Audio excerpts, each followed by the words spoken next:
We're less than 48 hours removed from an assassination attempt on former President Donald Trump in Pennsylvania. It's got the entire world talking. Our Kennedy Payne is checking in with our local leaders to see what they have to say.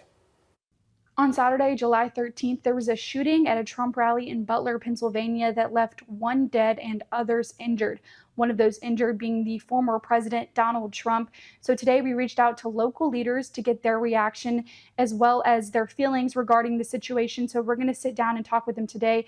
And we're also going to discuss what this means moving forward, especially with the presidential election coming up in November. So we'll have more on this on News 12 at 6 o'clock.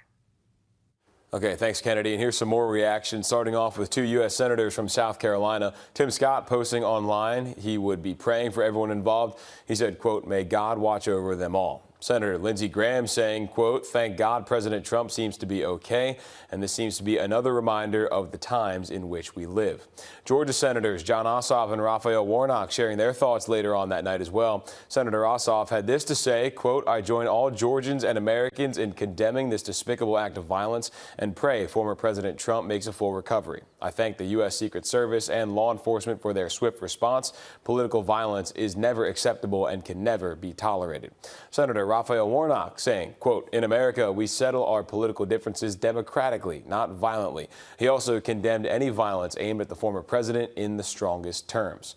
We also saw a statement from former President Barack Obama posting online there is no room for political violence, and went on to say, in part, quoting, "We should all be relieved that former President Trump wasn't seriously hurt and use this moment to recommit ourselves to civility and respect in our politics. Michelle and I are wishing him a quick recovery."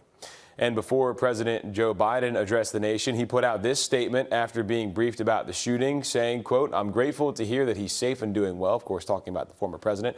"I'm praying for him and his family and for all those who were at the rally as we await further information.